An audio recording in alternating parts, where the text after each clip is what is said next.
Today we're going to be hanging out with my friend Jeremy at his studio in Indiana. It's called Whisper Studios. We were going from Nashville up to Sweetwater for Gear Fest, and we took a little off-road adventure to go to Jeremy's studio. Jeremy, if you don't know, audio engineer from Indiana, and he has a YouTube channel called Recording Studio Loser. You guys have probably already seen it. If not, I'll put a link to it down in the description.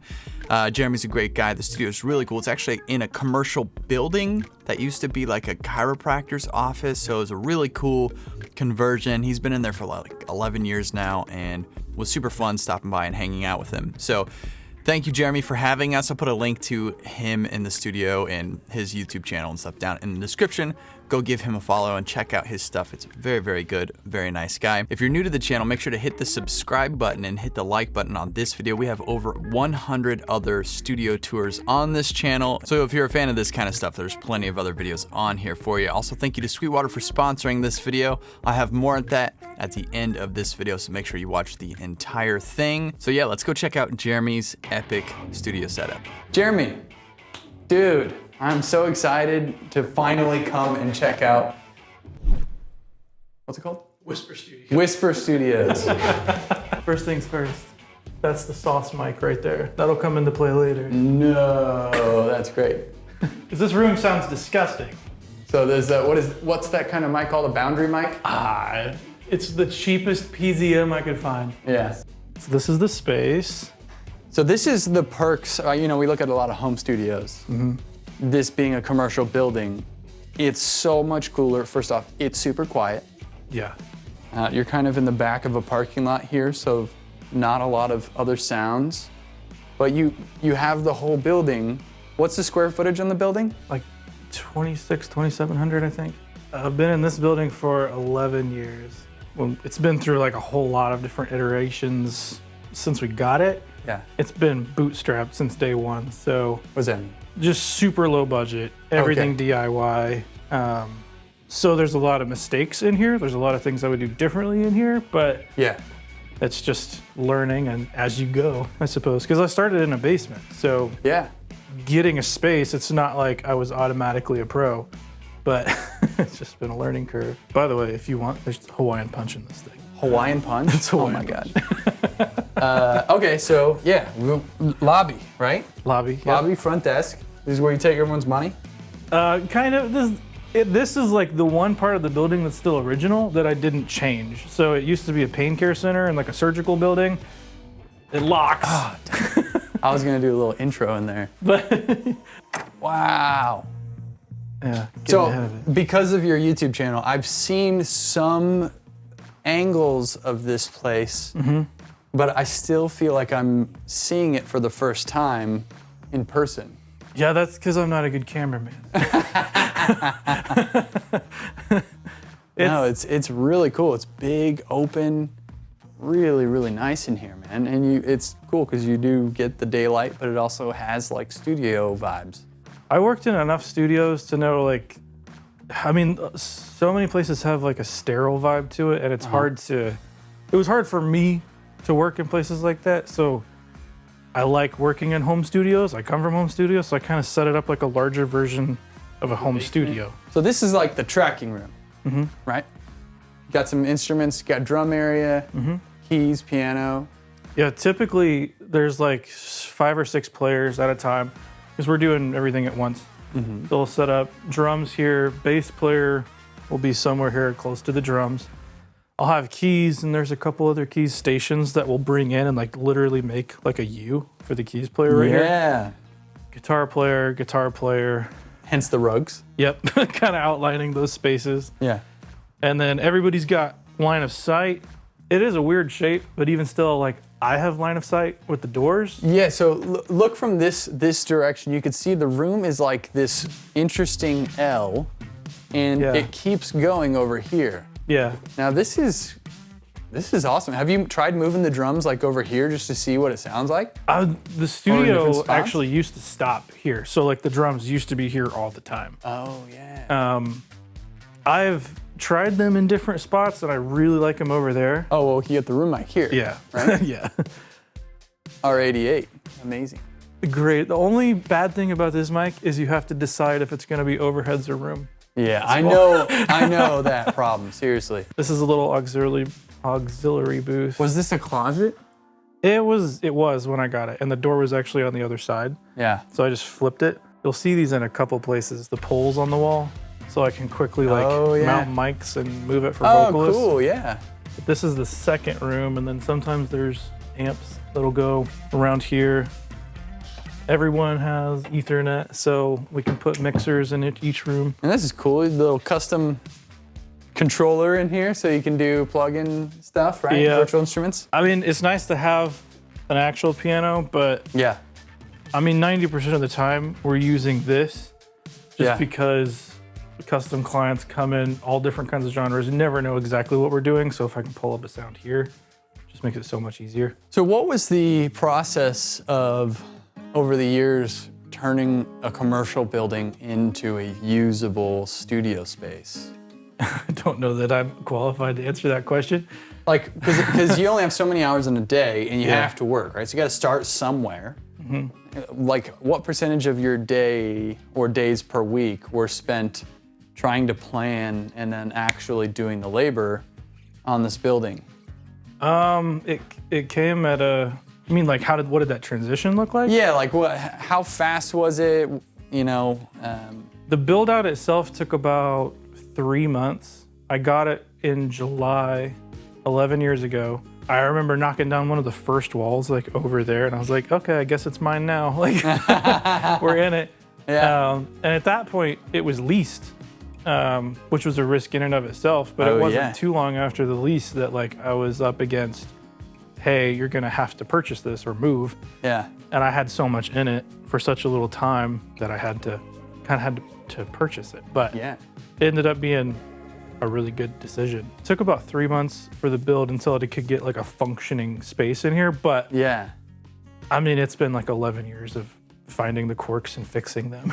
I mean, I can only imagine. I have one room in my house and I literally change my room every single day. Mm-hmm. I can only imagine what it would be like in a commercial building. So this is a cool area. This is like storage, YouTube set, and lunch table. Right? Yeah, exactly. Oh yeah, most of the time this is where like the pizza boxes land. Yeah. When I built these shelves, I didn't think in a million years I would fill them up with mics. And I mean, there's a whole set mic'd up over there and ISO booths mic'd up and it's full. I'm like, I have a problem. Yeah. You got both a mix of high-end sort of budget stuff, old stuff, new stuff. Mm-hmm. Obviously a bunch of essential nuts and bolts, 58s, 57s, 421s. Oh yeah, I mean 32s, these things don't get enough credit for what they are. Super cheap. In the realm of microphones. What, are they condensers? Yeah, KSM 32s, like super natural condensers. I love super cool mics. Those things. Oh, they're cool on toms. Yeah. But what are these? What is this?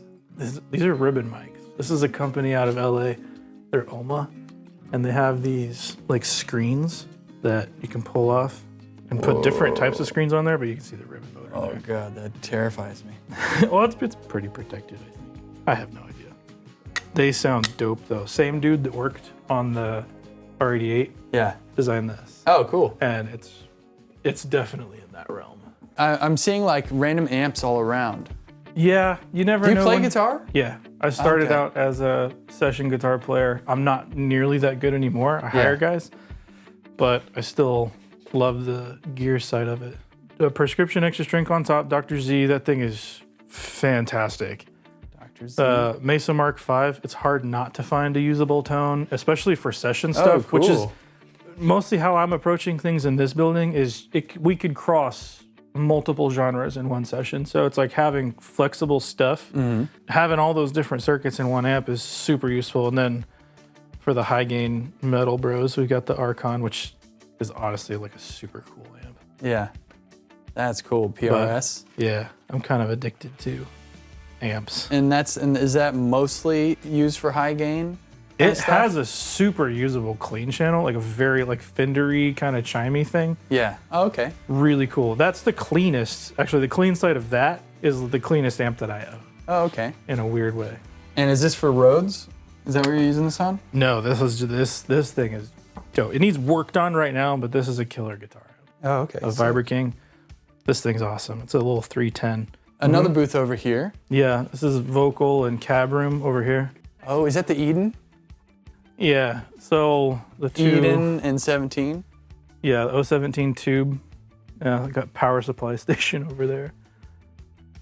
But Nice. it's... This is a nice size vocal booth. Yeah. Spacious. And then this, I love having this little guy. So I Oh, can the little see in camera, here. yeah.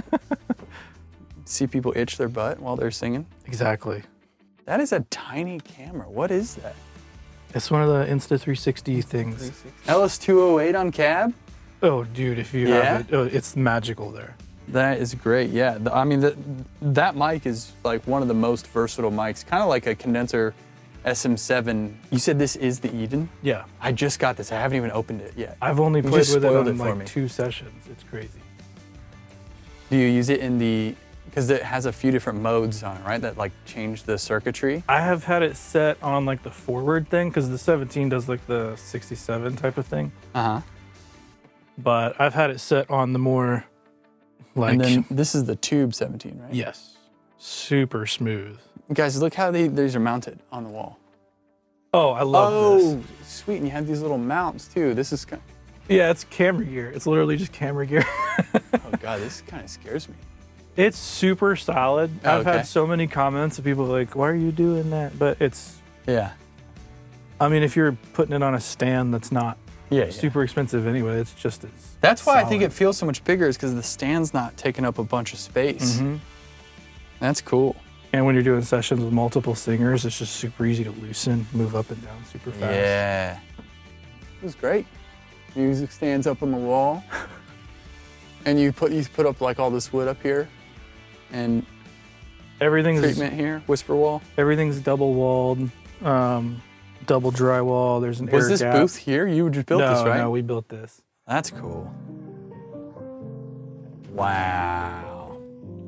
All right, so tell me about this desk setup, because this is super unique. Super The unique. anti-desk setup. I literally ripped it off of one of the videos that you did. Oh, yeah? What was his name? Mark Sibilia. Mark Sibilia. I saw that video and I was like, that's what I'm doing. Because I hate sitting for Yeah. too long. And Yeah, this room is not big. Yeah. So if I have like a long desk where I'm sitting, it Yeah, just it takes up definitely so would much space. eat up into the room for sure. So I love having the gear at arm's length, but once it's set, and you don't have to mess with it. So then I can stand wherever I want with this desk, move it, get line of sight, or I can pull the iPad Yeah. and like go in there and work, which I've done too. Great. Yeah, this is cool. So how do you like the sound of this room? And have you changed this over the years, like the treatment and stuff of this room? I've added, I mean, this room hasn't changed a whole lot. There's a lot of deadening stuff back here. Uh-huh. It's all DIY. I mean, it's just been a lot of my own measurements, so it's not perfect by any means. Drywall, and then there's like, Yeah, double drywall, and then there's like Ruxel Safe and Sound in here, and then layers of burlap, and then that's covered with wood. It's kind of like absorption, a little diffusion. Yeah. I have no idea if it's Very DIY. very DIY. Oh, well, but you know, good solution. Oh, yeah. And then kind of same thing all the way through. This, you know what's interesting? I was gonna say, because you have the man in the arena quote, of course you and Warren get along. He literally has the same quote up on his. He told me he had that sign. He was here a few weeks ago. And his studio used to have, I can't remember if it still does, but extremely similar like aesthetic of like the way he built his treatment and stuff. It's very similar. Yeah, look at this. So when you're rocking, you stand right here. Got the MX Master 3 cup holder. The cup holder's a game changer. Having a monitor controller with Ethernet, crucial. And then obviously snaked up, tied to the stand so you can kind of move around. Having this guy here mounted to the side, like a little USB-C Oh, yeah, a little card reader. dongle. Yeah, USB. I could plug controllers into it if I need to. Yeah, that's awesome. Small room, trying to keep stuff tight. All right, tell me about what you're using in here. You got all the stuff out there. Let's talk studio gear stuff. Yeah, let's get this out of the way then, I guess. You've got the big boy Mac tower back there. Yeah, yeah. If I would have waited and not needed a computer, that probably would have been better, but it's a solid computer. The heart of it all is the burls, which is excessive. I know. Converters? Yeah. Right? The mothership. I mean, those things sound so good. Yeah.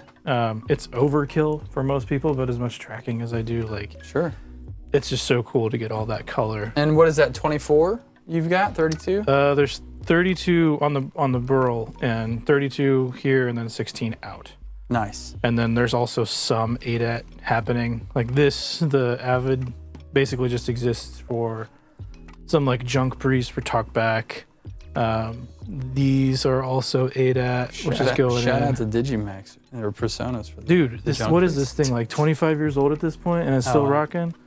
And then this also powers the Behringer hearback systems. Outputs. Yeah. So that's interesting. How does it all connect in Pro Tools? Like, are you using, what's it called? Like, what do you select in your playback engine for your I/O? HDX. It's all running HDX. Oh, okay. So it sees the burls as multiple 192s. Okay. And so there's like an A and B here, and then this is its own. So it's just like a normal setup.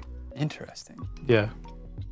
There's a couple hoops you have to jump through running like technically a third-party HDX rig, but actually Vance Powell, when I first got these, I was like, I'm having this weird issue. What do I do? And he walked me through the whole that's thing. nice. Super cool guy.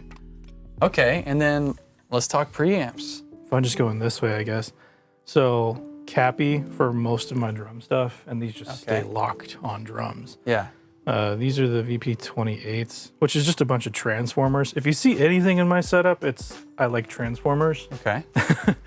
If I can make something dirty going in, I'm probably going to. Couple Vintex, which... Oh, wow, 500 Vintex. Yeah, I mean, kind of that 1073 style circuit. Fantastic on a bass DI. I don't know what this thing does, but it's great. The ISAs, which are just solid. For whatever reason, these are never like the first thing you reach for. Yeah. It's not the sound you have in your head, but I'm never mad about what I put in an ISA. Nice. Then Clarets and Digimax, which are just like extra stuff. Talkbacks, DIs general. These are old Brent Averill things, which I was told these are actually pulled out of old Neve desks, but this is a 1084 and then two 1073s. Nice. I love the 1084s. Having a 1084, little extra. I never use the 1073s. Yeah.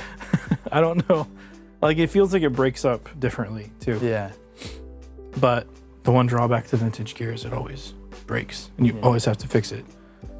Sometimes it can be fun. I mean, it's not fun paying for it, but sometimes swapping out parts and then it works again. And you're like, You're very proud of yourself when it happens and you can fix it. But and what is this? This is the master bus thing? Yeah, this is the MVP master, but this is on my 2-bus all the time, whether I'm mixing, mastering, even if I'm tracking. Yeah. Just so it's like that a little layer of consistency. Yeah. The SFE on this thing is like the magic sauce. I feel like What's SFE, saturation? Like sound, I think it's sound field expansion. I could be wrong. Oh, okay. But it's like how wide is a certain frequency range, and you can set it to do the whole thing or set it on certain bands. And you use this on like your insert of your master fader? Oh yeah, all the time. It's 100% of the time if I'm tracking or mixing, mastering, it's always there. Now with the HDX, can you insert it on your master in track with it on? With low latency? Yeah. Oh yeah. I mean, that's why you go HDX, right? Yeah. I've been weighing out possibly changing stuff out, moving these to Dante and moving away from HDX, but I'm still on the fence if I'm gonna do that or not. I'm still up on the fence of switching to HDX. I'm always like 20 years behind. There's a lot of cool things with HDX, and having been in it for so long, I don't know what the alternative the alternative is latency. Wow, and that's the hard part, because when you've been in this world or you just think vanilla, it's there. You think that's what it is. So I don't know. There is a lot you don't have to think about with an HDX rig, and I hate how expensive they are. Yeah. I hate that the resale value on them sucks, but I mean, if you're doing it commercially, Maybe that's what I should do, just buy used. I mean, If the resale value sucks, then I'm gonna buy it The cheap. resale, you'll never get your money back out of it, but yeah. And what's this? Oh, Cush Audio. So that's like their So- version of a Well, distressor thing? it is an Empirical Labs Fatso that Kush modded. Okay. I think now it's just UBK. Yeah. I don't know if they're calling it Kush anymore, but crazy good. Like What are you using that on? And it's stereo compression? it can be, or you can do dual mono. Right. So a lot of times on the Rhodes, this is on a Rhodes, a bass guitar, anything with weird transients, because that warmth circuit is so cool. Like, Yeah. Or drum overheads, if you want like a squishy thing, it's perfect. Nice. That's fun. Super handy. Okay, this is driving me crazy. What is this? Inward connections. This Inward Connections TSL4V. These, I didn't realize how rare these were until I recently started looking it up to buy another one. Because I think I bought this 5 or 6 years ago. It's kind of like an LA2A type of circuit. There's 2 of them. Anybody I've brought in that has had an LA2A, they like this better. And that's cool. completely subjective. Yeah. But it's not a company anymore. So like the units that are going for sale now are like $6,000, $7,000, $8,000. Stupid expensive, but worth. Really nice, yeah. So nice. Bass, vocals, it's tasty. And then of course, distressor down at the bottom, the king. I mean, it's on a vocal chain every single time. Yeah, it's a great vocal compressor. And It's it's so flexible. fairly transparent too, right? Like you can. It can be. It can be, yeah. Or it can be super dirty. Yeah. One thing we didn't talk about was the ELOP. Oh, yeah. And I'm thinking about. I don't know if the new ones do it too, but joining the these circuits that 2 they have in here, rooms and doing it. You thinking can't about an clip Atmos rig out or of it. just So it'll another internally control clip room. like So crazy. there's- So if you turn the gain up, simultaneously. the clipping in the box is so tasty, which on guitars is awesome. Yeah. That's killer. What a good setup, man. And then of course you have the dangerous monitor station, right? Yep. How do you like it? It's good. It's got its quirks. If you spin the wheel too fast, the relays won't catch. Yeah. See? Then you got to go all the way back down to 0 to catch them back. Oh, cool. We got the lounge back here. Another lounge. I feel like the live room and the entry are both kind of lounges. This is kind of redundant, which I'm thinking about doing something different back here. I mean, it's not a studio lounge without GoldenEye on a 64 Oh, and using a Slate Raven as your TV. we did this studio tour very last minute. We're driving through town going to Fort Wayne for Gear Fest. And when I saw this place, I thought it was gonna make such a fun video. So dude, I appreciate you giving us the time, letting us come through and showing me the space. But yeah, I appreciate it. I'll put links to your YouTube channel. He has a great YouTube channel, Recording Studio Loser. In the description, go subscribe to him if you're not already. And then like Instagram and the studio site and email or whatever. I'll give you all that stuff. What's the name of this town? Kokomo, Indiana. Kokomo, Indiana. So if you're in the Indiana area and you want to have Jeremy produce and record a song, Or even further, there's RV hookups on the side of the building. come by and play some video games. Yeah, man, this was fun. Thank you guys so much for watching. Drop a comment down below, let us know what you think, and we'll see you in the next one. All right, now that we're done with the walkthrough, I gotta tell you about a couple new things that I got from my studio from our friends over at Sweetwater. They're sponsor of this video, and I am over the moon on this stuff. Okay, first thing is an acoustic guitar. This is a big boy. It is a classic acoustic guitar, especially in making records and recording studios. This is the Martin D18, and it is unbelievable. It sounds so good. If you're at all in the market for acoustic guitars and you're doing a lot of recording and producing records, this acoustic is probably the most record-ready acoustic guitar that you could grab and just know that it's gonna work. Literally the first hour it showed up, we used it on a record that we were making, or technically a cue that we were making for a TV show, for a video that is coming out very soon. It's not out yet, but depending on when you're watching this. But we used it on that and it sounded so good, like just straight in. I used this microphone, the Biodynamic M201 dynamic microphone. Sounded fantastic. Playing it back in the mix, it literally had nothing on it. It sounded so good. So I'll tell you about that one. I got a couple other things you could probably see. Here's the one right there. There's another one down there that you can't see, but I'll share those with you in an upcoming video because it's just, I mean, I love gear. If you want to check out that acoustic guitar, there's a link to it down in the description, as well as some of the gear that Jeremy's using. Jeremy and I have a big crossover in gear, so check the description. You might be able to find it down there. If not, just click one of those links anyway, and you can look up the product. Thank you, Sweetwater, for sponsoring this video. Thank you guys for watching, and we'll see you in the next one.